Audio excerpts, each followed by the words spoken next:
Nigeria is a disgrace. The whole thing is a disgrace. They're killing people by the thousands. It's a genocide, and I'm really angry about it. And we pay, we give a lot of subsidy to Nigeria. We're going to end up stopping.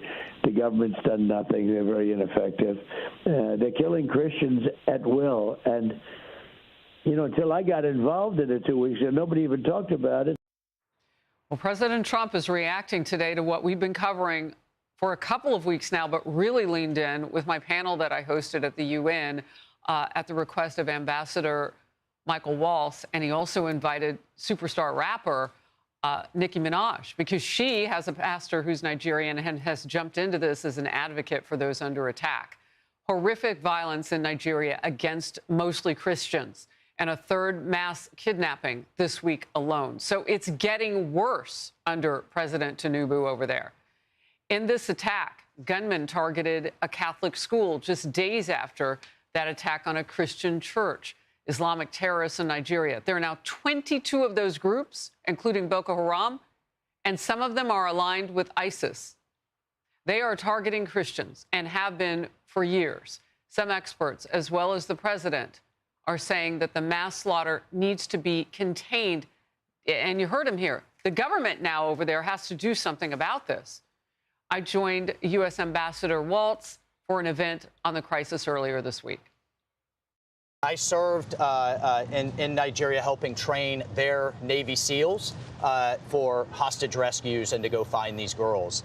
And Harris, it is horrific what is happening to them right now. We were able to get many of them back, but not all of them. And as a father of a daughter, it's just horrific to think little girls, 8, 9 years old, being kidnapped out of their schools and sold into Islamic sex slavery.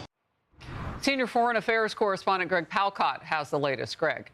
Hi, Harris. That's right. More violence in Nigeria. Christians again under fire. A Catholic secondary school in the town of Gwara in northwestern Nigeria attacked by gunmen. Local media says as many as 52 kids were kidnapped. A desperate search involving military and police is on right now. And yes, earlier this week, a Catholic church nearby was attacked. 2 people were killed and 38 worshipers abducted. The ransom per person, $69,000. Thousands of Christians have been killed in recent years there, leading some, yes, to speak of a Christian genocide.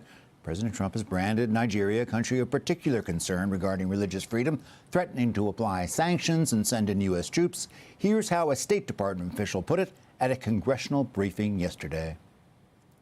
The Trump administration is developing a plan to incentivize and compel the Nigerian government to better protect Christian communities and improve religious freedom.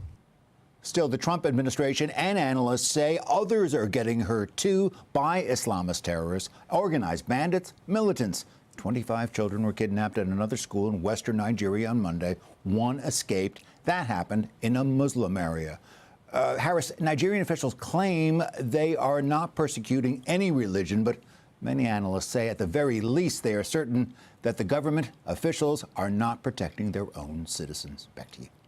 Yeah, and as we've been pointing out, it's mostly young girls and women, and that's what we saw in that church. And those new numbers are just heartbreaking. How many more people were kidnapped and killed in that church attack that we showed this week?